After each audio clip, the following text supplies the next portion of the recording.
when you intentionally bring awareness to an experience and the motivation is not to change it, what you're essentially doing is you're short-circuiting resistance. And a lot of the suffering comes from the resistance, not from the experience itself. One of the instructions of our teacher, Mingyur Rinpoche, regarding this kind of simple awareness practice, particularly with anxious thoughts and feelings, is not only to just be with them, but to actually make friends with them. That kind of, wow, I'm anxious again. Just accepting it with friendliness may even turn on positive affect circuits in the brain, which really help to transform the aversive qualities or the heaviness of anxiety.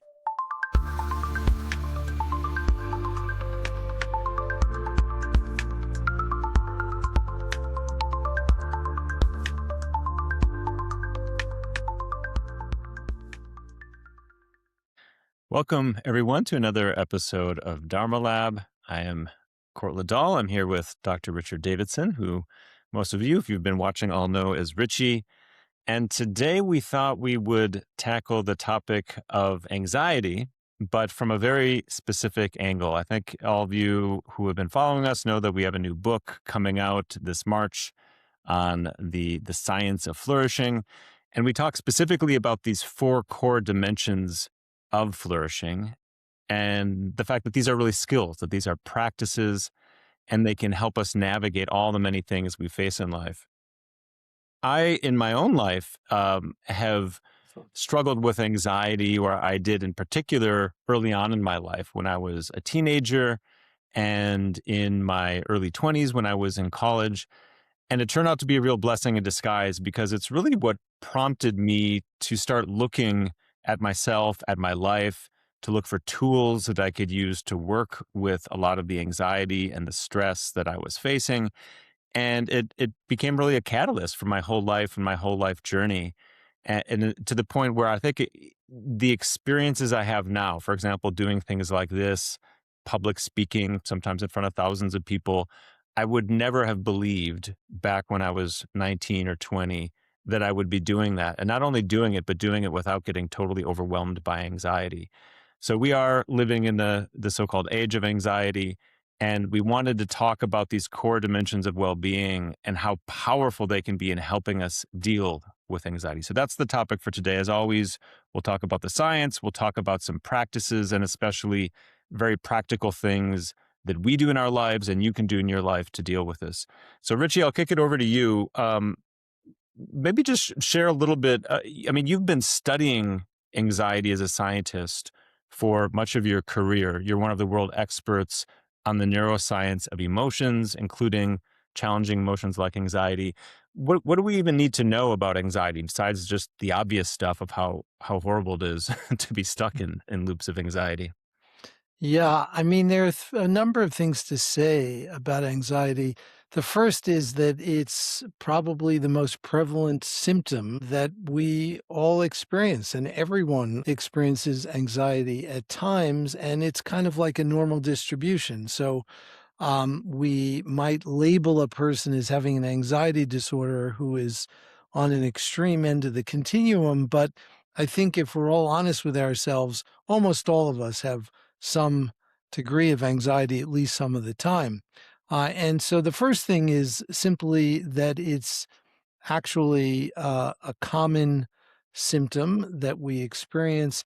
And there's a reason why humans are equipped to experience anxiety. There are some evolutionary advantages for being anxious, particularly around things that are truly threats to our survival.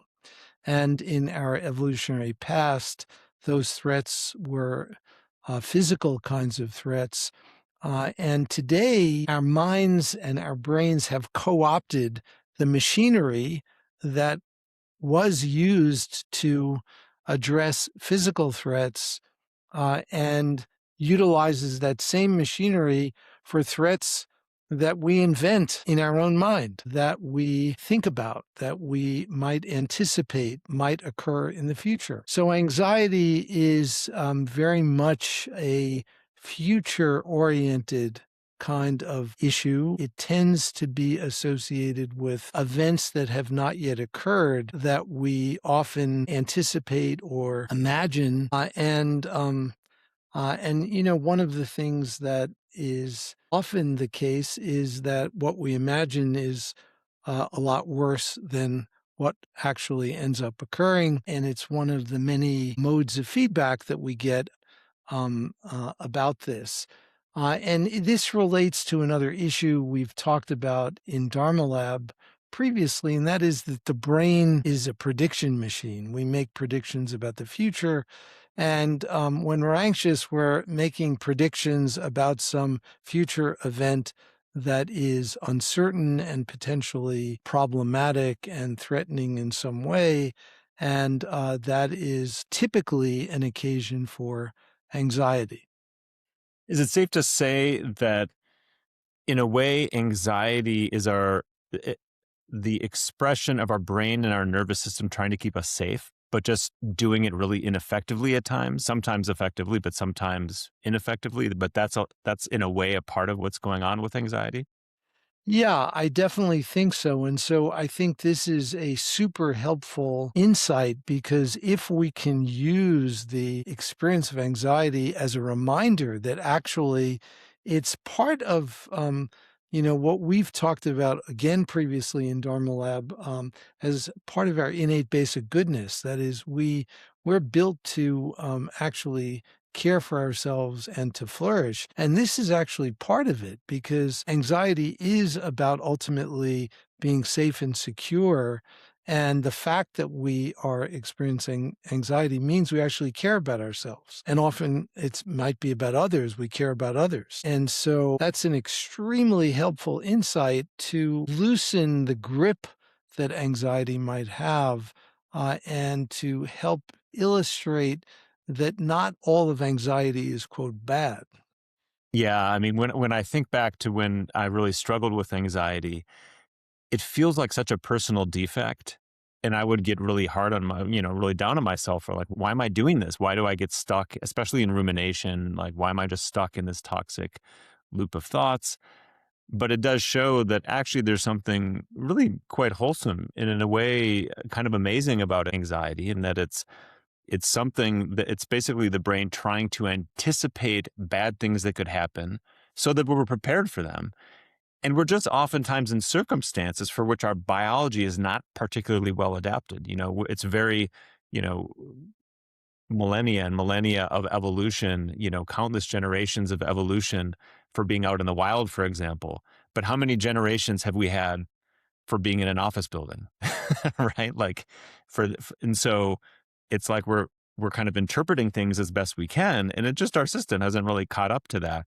But if you look at what the system is trying to do, what the brain is trying to do, and the nervous system is trying to do, it's something you want to happen. And so the question is not like it's good or bad. It's like, how do we calibrate the system correctly so it's E- going to be functioning appropriately, not inappropriately, essentially. Exactly. And you might even say that it's more worrisome not to have anxiety. Yeah, that would be Yeah. a problem. That would be that And would there be is there concerning. is a condition that is a prominent feature of which we call psychopathy, and it's associated with antisocial behavior, with really not having a kind of conscience, if you will. We don't experience queasiness in the face of suffering, for example, and that's problematic. Yeah, yeah. So I think it's a great starting point for this because it's almost like the view of anxiety, rather than seeing it as a defect, seeing it actually as something that is inherently quite positive and wholesome and even necessary. And it's really how we deploy that energy in the right time, in the right place, and create the inner circumstances so the system, it won't deploy it when it's not needed. I've kind of come to think about this almost like we have this beefy bodyguard who's kind of ready to jump into action whenever we need it. But, you don't need the bodyguard when you're going to sleep at night. Like, you could be like, "All right, Chuck, you can go to sleep too." But our nervous system, it's like the bodyguard is still there trying to do its job. It's great that we have a bodyguard. Like, you want Chuck there and you want Chuck to be strong, but you don't want Chuck when you're trying to take a nap, right? And so It's like, how do you get that working appropriately is and the beauty is, like, we can do that. I mean, our research shows we can train ourselves so that that actually works appropriately. Exactly. And, it's really a specific example of a more general competence of regulating our emotions and having flexibility in our emotional responses and not perseverating in responses when they're no longer serving a useful function. Yeah, I mean, one thing you and I often talk about is getting away from even the scientific categorization of positive and negative emotions, which is still very prevalent, and thinking of it more as contextually appropriate emotional responses. Because every emotion really has an appropriate context in which it's a healthy adaptive response. And it's simply when it perseverates, as you say, you kind of carry it with you and it gets stuck in the system. And then, you're lying in bed, or it was something that came up in a meeting and you're at home with your family, and it's no longer the Exactly. context for that. So maybe we could dive into the strategies. And in Born to Flourish, the book that's coming out, also in the Healthy Minds app, which I'm sure many viewers have used, and in our scientific work, obviously the guiding framework that guides a lot of what we do focuses on these four key dimensions of flourishing: awareness, connection, insight, and purpose. And we talk a lot in the book and a lot in our work about how these are skills and how we can practice them specifically in challenging moments, like when we're worked up and overwhelmed and anxious, as whatever the case may be. So maybe we could just kind of go down the list and view these as strategies. Like, what would it look like for awareness, for example, to be a strategy in the moment when we're feeling anxious? Why don't we maybe we could just start there and explore, I think Sure. we both have a lot of both professional, scientific, and also personal experience. How do you actually use these as tools in the toolbox? Yeah. Yeah. Well, so I let me respond to that with kind of a blend of both science and practice. Um, the scientific work clearly shows that simple awareness practices, mindfulness practices, can be helpful in modulating anxiety.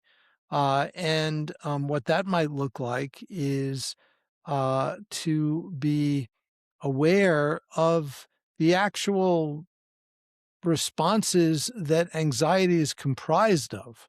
And so, the anxiety is a word Right. that refers to a whole, uh, a sort of uh, soup Yeah, of, it's like a rich array of inner experience that we can yeah, capture of with a inner, simple word, not as though just it's like inner. one little thing, the one simple Yeah, thing. it's a rich array of inner experience, and it's also a rich array of accompanying bodily responses. Hmm.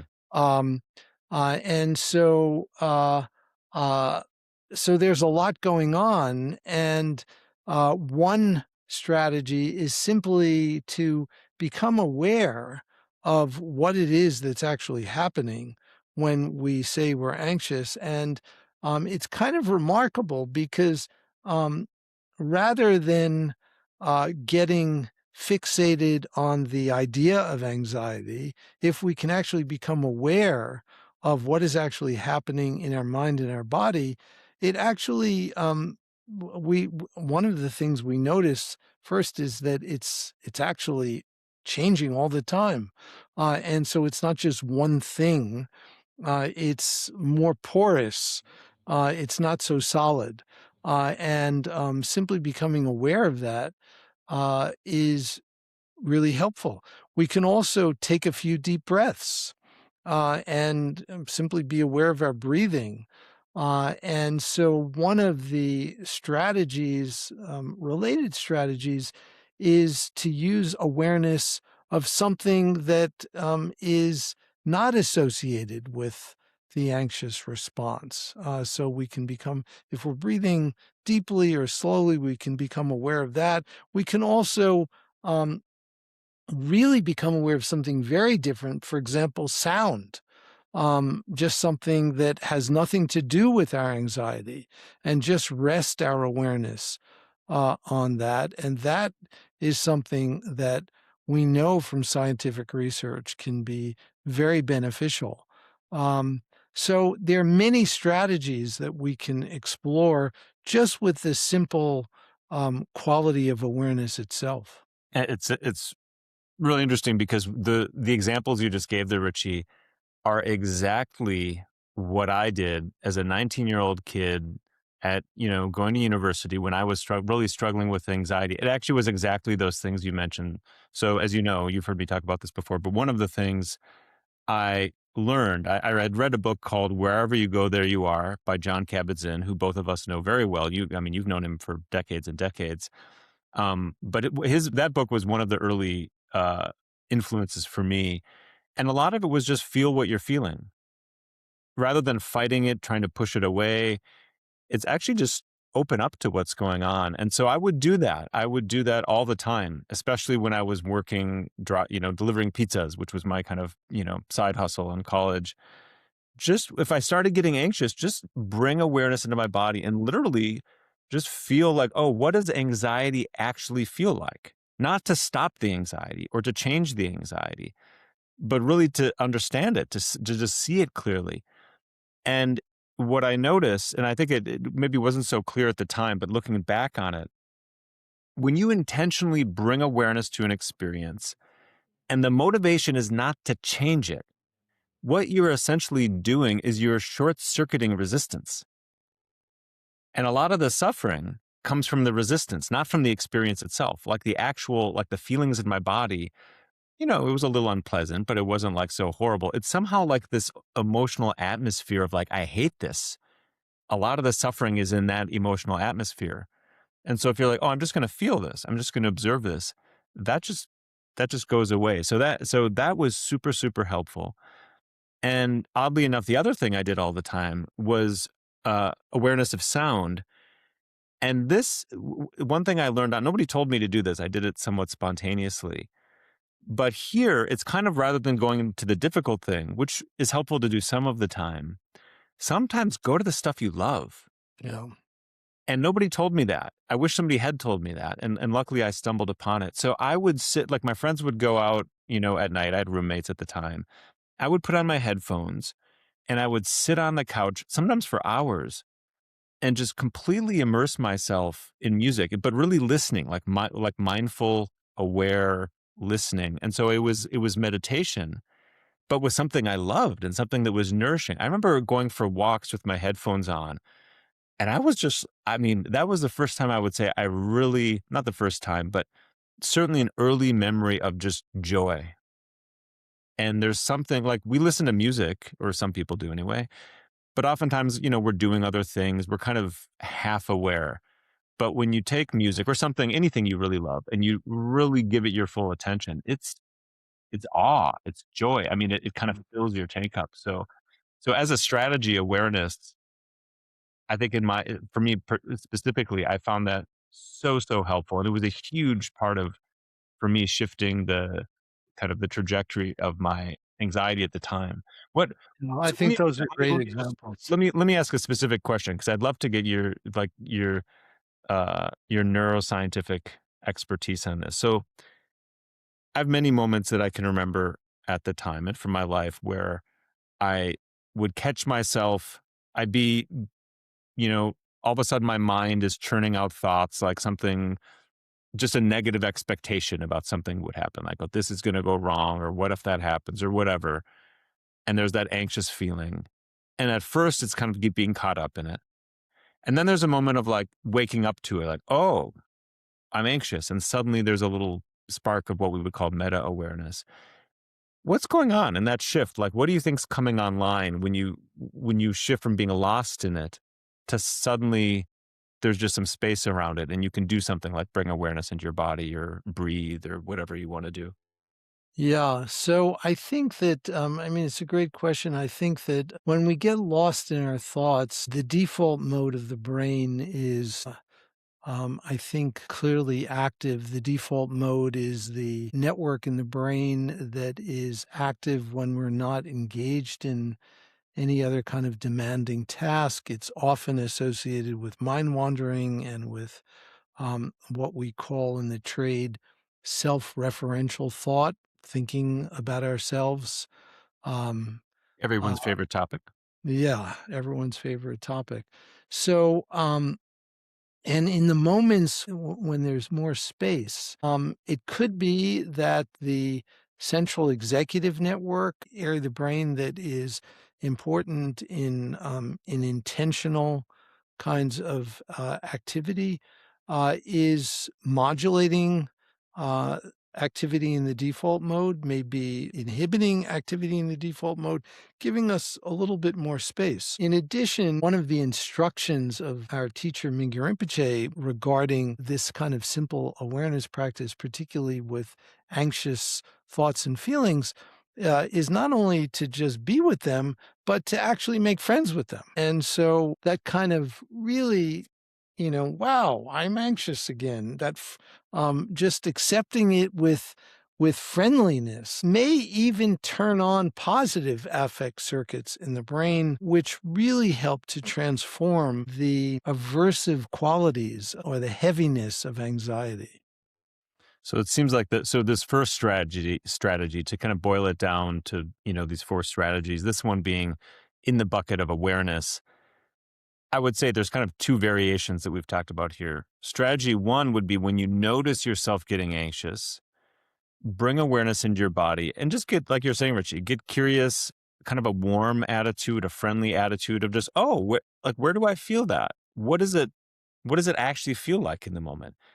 And then you can almost use that as a support for your meditation in the same way that you can use your breath or anything as a support for meditation. You just rest your awareness in your body, and in particular in the part of your body where you might be feeling that buzzing energy or whatever it feels like. So that was one. The other one is similarly using another experience like sound in my example, but something you actually love, something you like, something that you want to to pay attention to and use that as a support. And I think doing both of those actually is probably quite helpful. So that's the first one. Maybe the first strategy is just build the muscle memory of awareness. What about connection? Maybe we could talk about that. I know, a lot of interesting science around social connection and emotion, obviously, huge, huge kind of interrelationships between them. Yeah. And I think, there's a lot of opportunity with regard to connection and how it might be applied to anxiety. And I think some depends on the specific context in which the anxiety is experienced. But let's say you're anxious about an upcoming meeting. It might be a meeting with your boss or with a colleague that is fraught with some challenge. One way to use connection is to simply reflect on some positive qualities of the person. So there may be aspects that make you anxious, but there might be other aspects of a person's behavior that you appreciate. And simply tuning into that appreciation and allowing that kind of connection to emerge can be enormously helpful in modulating anxiety. So that's one strategy. That's great. I mean, appreciation is such a simple skill. And it's amazing how simply noticing something positive about yourself, about another person, as you mentioned in this case, it's amazing how simple it is, but how it just completely changes the inner configuration. Another one that I've found really helpful, especially in moments where of stress or anxiety and so forth, is this very traditional practice where you think to yourself the phrase "just like me." And just seeing how everybody struggles with similar things. I mean, we're all different in ways, of course, but who hasn't felt nervous if you have to give a presentation? Who hasn't been anxious if you've got, like you said, an intense meeting, or you have to give a presentation, or you're going on a first date, or I mean, any number of things. Like, who doesn't feel nervous in these things? But when we get nervous and anxious about things, we tend to feel alone, and it tends to seem like I'm like uniquely suffering here. I'm uniquely struggling. And we just start to see this is just part of the human experience. I'm not alone. Everybody, even people who seem to have it all together. In fact, you and I'm sure we've heard so many stories of people who you would have just thought, oh, they're just, sailing through life, no issues. But then you get to know them and you're like, oh, wow, they've really had some incredible struggles and things that you might never guess just from looking from the outside. So it's just like repeating in one's mind, just like me, this person, they want to be happy just like I do. They don't want to suffer just like I do. And they're struggling too. And it just kind of creates a sense of common humanity where we don't feel alone in whatever it is we're experiencing. And I found that really, really helpful, especially because for me, I think early on it was a lot of social anxiety. And it kind of felt like I was alone in being anxious and everybody else was just totally had it all together, right? There was just like this total weird fantasy that just wasn't at all true. And it just dissolved that in the spot. So, anyways, that's another one that I found helpful. Yeah. Yeah, that's great. And, a related strategy is, if the opportunity affords this, um, to simply do something for another person, be kind, be helpful in some way. And it's amazing what a simple act like that can do, I think, in really changing uh, the whole tenor of an experience. I've seen this a lot with travel where, often people are anxious about getting, making their connection in an airport and stuff like that. And the opportunity to help another person can also arise spontaneously. And I've seen it in myself, I've seen it in other people where just a simple act, a very simple act, an everyday act of just being helpful with something really can just change the color, the flavor of the situation. Yeah, I just had this memory of because you were thinking about talking about the airport and these moments when flights are delayed and everybody's upset, and then these poor employees who it's like not their fault that a flight got delayed or the weather created some havoc, but yet everybody's yelling. I mean, everybody's just irate, and these people are just bearing the brunt of all of that. And I remember one time just simply saying, like, I was next in line. I think the person in front of me had just been, just tearing into this poor attendant. And I came up to her and I just said, "You're doing a great job. Thank you so much for being willing, the person who's willing just to sit here and listen to all of us complain. I can't imagine how stressful this must be. And I just wanted to thank you for being willing to do this." And I could just see, I mean, it took me 5 seconds to say that, right? It took nothing. And I could just see like I could just see her shoulders just like just something, not just anything, somebody saying something nice to me. It was such a little thing. And like you're saying, it's just like a little gift you can give somebody. I mean, even if you're not with people, just fire off a text to somebody just saying, "Hey, I just wanted to let you know I was thinking of you. And I so appreciate, your sense of humor, when I'm stressed out. You always make me laugh. I just wanted to thank you." You know, Yeah, and 2 stuff seconds that like would that I take. think You'll happen. feel better. They'll feel great. I mean, it just Yeah, changes the whole dynamic. yeah, totally, totally. Yeah, I've had travel experiences like that too, and I think that it's actually happens more often than we think, and we don't highlight it sufficiently. Yeah, yeah. And thinking of it as a skill, I think that's one thing it's kind of helpful. Like this is a practice. And like any practice, you just try to do it as much as you can. You try to repeat it as much as you can. Yep. And then it becomes, another topic in our book, the idea of conscious habits. So yeah, treating appreciation, kindness as a skill and you're practicing it, especially in moments where anxiety is creeping in, totally just shifts the inner dynamic for sure. So those are the first two, awareness and connection. So insight is yet another really important strategy. Interestingly, that's critical in the world of psychology and therapy.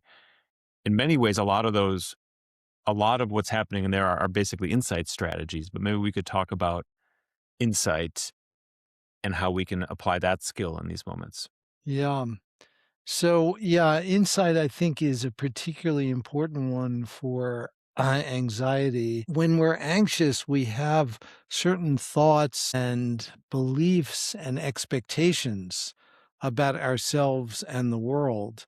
And we often don't recognize that we have those beliefs and expectations, and that's actually what is essential for our anxiety. That it's playing a direct causal role in our anxiety. It's because of a certain set of beliefs and expectations that we are anxious. So we might, be expecting some disaster to occur in the future of some kind, and that's creating all this anxiety. When we talk about insight, what we're talking about is the direct experience of an understanding that in a kind of open and curious way of how our minds are working in these situations. So, how is it that a belief and an expectation literally um, is contouring, if you will,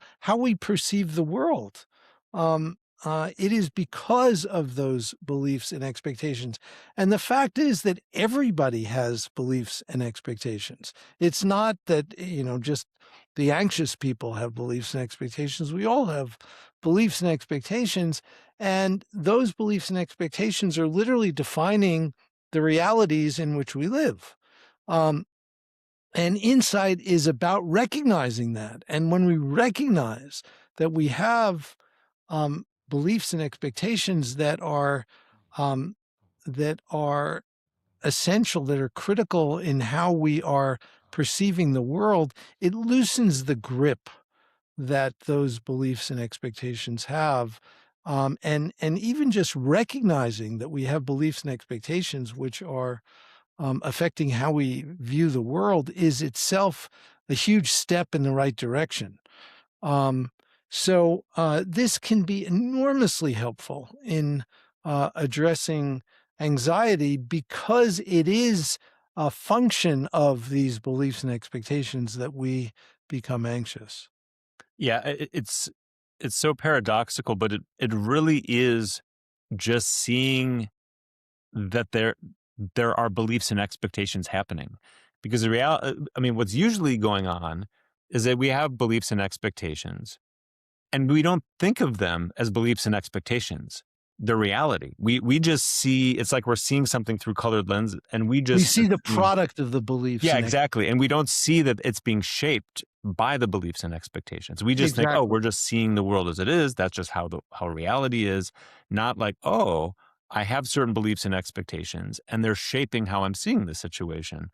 So it's almost not that you need to stop it from happening, but you see that you're wearing the glasses and you see that it's being shaped. That's the liberating, the freeing part of it. Exactly. And I think for most people, most of the time, these beliefs and expectations operate, as we would say, under the hood. We're not even aware that we're having beliefs and expectations. We're so wrapped up in the product of those beliefs and expectations, so hijacked by them, that we fail to recognize that they are the product of these beliefs and expectations. Yeah. And I think in this space of insight, one of the simplest and most helpful things, it's another one of the tools that I use, actually to this day that I use, but I especially used early on, was noticing, rather than just like we're talking about now, the anxiety was sort of behind, just behind my conscious awareness, but it was shaping everything. It was realizing, oh, these are just anxious thoughts. Like literally just that realization. Oh, I am having an anxious thought right now. An anxious thought is occurring. And I started to see, the moment I started to see that more clearly, I started to see that the influence anxious thinking has on the mind is it's a magnet for negative information. And it almost like has a repelling force for positive information.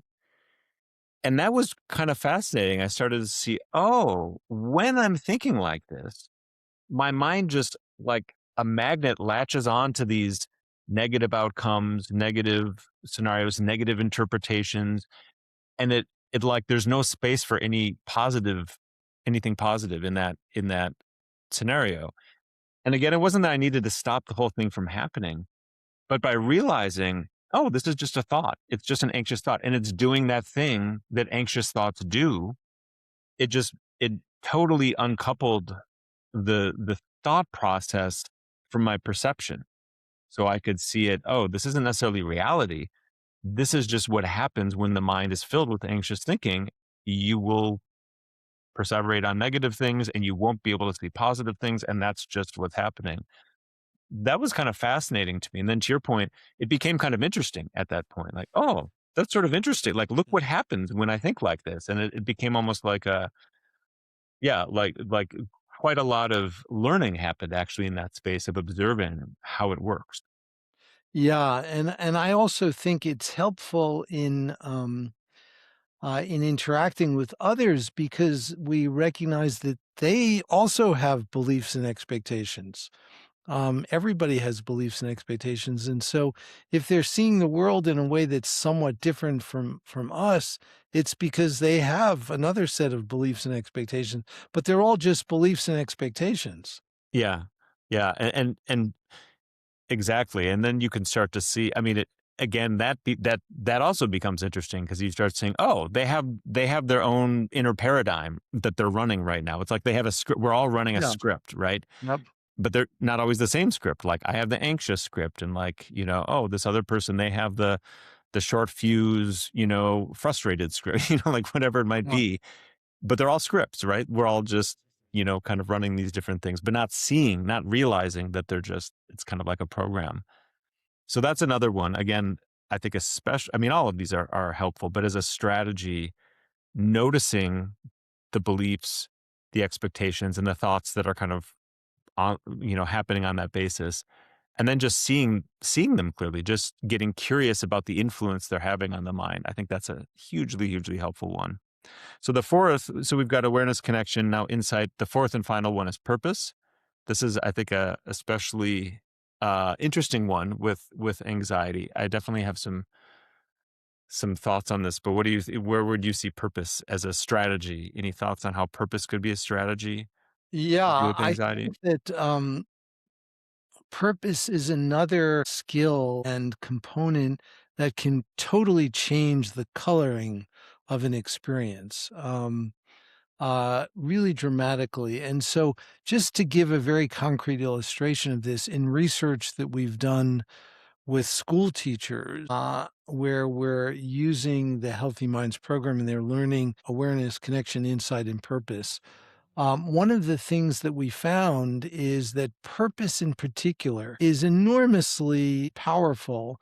And the teachers reported that they were especially impacted by the purpose dimension. And when we invited them using simple active practices that were seamlessly integrated into their everyday life, that they can, for example, do while they're commuting. So one practice that they often did while they're commuting to work just before they started their workday is to reflect on their purpose in becoming a teacher. And this was, we've done this work during COVID and immediately post COVID. And, in general, public school teachers in the United States are a very, very highly stressed group. And the symptoms of anxiety and depression are just off the scale. And we've documented that. And there are many other studies that have documented that. In fact, approximately 50% of public school teachers in America today are presenting with clinically significant symptoms of anxiety and or depression. Wow. Wow. Um, so, uh, so it's a serious issue. And what we found is that reflecting on their purpose, they reported was like an elixir for their soul. It just, it just like was a flip of their mindset. And they may still have been anxious. It's not like it got rid of the anxiety, but it kind of put the anxiety in its place, so to speak. They were reminded of their purpose. They're dedicating their lives to really helping children in a meaningful way. And they may still have felt anxious, but it was not the central feature of their experience anymore. Yeah, I mean, the one phrase I feel like we've heard probably more than any other is some variant of, "This reminded me of why I became a teacher in the first place." Yeah. And we forget that, with the thing when life gets stressful and we're burnt out, overwhelmed, whatever, you kind of forget, like, why am I even doing this? This is so hard. This is so difficult. But when you have some abiding sense of purpose, you can get through those difficult things. So that is, you're saying, that kind of mindset shift. So in terms of a skill, I mean, one thing that I've found helpful is, like, in the moment when, I mean, actually, especially when I'm going into a situation that I know is going to be hard, or like something difficult is coming up, or things are just difficult in life generally, is to kind of come back to some value or some deeper motivation, something that's nourishing that at first is not linked to that experience. It might seem like very distant from it, but I think for both of us, altruism and being of service is a huge, like, personal value and a kind of a North Star. So, like, that's a good example for me. It could be anything. It could be integrity. It could be lifelong learning. It could be, pick a value or pick a motivation. But then you kind of think about the situation in light of that, and you make the link that might not otherwise be apparent. So, for example, if I'm doing something really difficult, or this is just a difficult time, I'll just come back to altruism and being of service. And I'll just think to myself, this is not fun. Like, nobody would want to be experiencing this, but through this may somehow, some way, this be a benefit to others. May whatever comes of this, and I don't know what's going to come of this, but whatever comes of this, may this somehow equip me to do some good in the world and to help others. Hmm. And even specifically, if I look at anxiety, just as a personal example, it I mean, it's something that I talk about. I would say so many times, I wouldn't say every single time, but many times when I give a talk, give a public talk, or I teach, or I lead a retreat, people come up to me at the end and they say, "I've struggled with anxiety." And it meant so much to me to hear that you struggled with that. They say, like, "I see you sitting there and you don't look nervous and you clearly are fine public speaking." And it was kind of a shock to hear that you had a phobia of public speaking, which I did. And it helps, like, it's meaningful to people to hear about that. So our struggles actually are sources of empathy and connection with others. They give us the fuel to be a benefit to others. But I think the skill is just to make the link. Like, how can this be fuel for learning and growth? How can this be an opportunity to really come back to integrity or to kindness or whatever the motivation is? It's kind of like appreciation. It's a simple thing to do. It doesn't take long to do, but as you're saying, it totally shifts the mindset space around it. And suddenly I'm not resisting it or dreading it. It's like, oh, okay, this is like a training ground. I can, like, this is challenging, but I'm up for it. I want to face it, so to speak. Yeah. Yeah. Yeah, I think those are great examples. And in terms of the scientific research, one of the things that we found is that people with a stronger sense of purpose recover much more quickly following a stressor. And so one of the issues with anxiety and the reason why it is challenging is because it tends to persist, and it infiltrates periods of time when it's not no longer useful. It perseverates. And having a strong sense of purpose is really associated with a much more rapid recovery back down to baseline. And we've now seen that in several different studies with different populations. And so it's a scientific validation of the beneficial effect of cultivating purpose on physiological responses, in this case, that are indicative of anxiety. And that's that's a really cool thing about this is it's not just how you feel. It's not like just the mental space. It's your physiology is changing. I mean, your work is showing brain function changes. There's other work showing things like, recovery after surgery. Like, that was shocking to me when I saw some of the work showing how, hospital outcomes, like how quickly somebody recovers, can be in part predicted by how strong a sense of purpose they have. Nothing to do with, it's not a sense of purpose about the recovery. It's just like their sense of purpose generally in life. but Yeah. that is predictive of better outcomes in how you recover from a surgery, or like your work and how you even how your brain is responding to stressful stimulus or stimuli. It's kind of amazing. Like it really gets under the skin in that way. Yeah. So these are four strategies, and I think I'm guessing you would completely. I'm not guessing. I know you would agree with me, Richie, that ideally we practice all four. It's not like you pick one, like I'm just doing awareness. You don't need to learn them all at once, but they're all tools in the toolbox, and they're especially powerful if you practice them together. So awareness, connection, insight, and purpose being these four different strategies we can employ. Again, we talk about this a lot. If you found this helpful or interesting, our new book, Born to Flourish, gets into a lot of detail about this. But Richie, why don't you take us out here? Any final tips or thoughts? Yeah, I think that let me just leave with the thought that these strategies all can work synergistically together, and they really support one another, and they can be practiced together in the same experience. And when Court and I were reflecting on how to introduce each of these four dimensions in Dharma Lab, rather than having one um, Dharma Lab episode on awareness, another on connection, and so forth, we thought that it actually would be more helpful and more practical to introduce them in the context of ordinary issues like anxiety that we all experience, and show how all four are relevant. We hope that you can appreciate that flourishing really is multidimensional.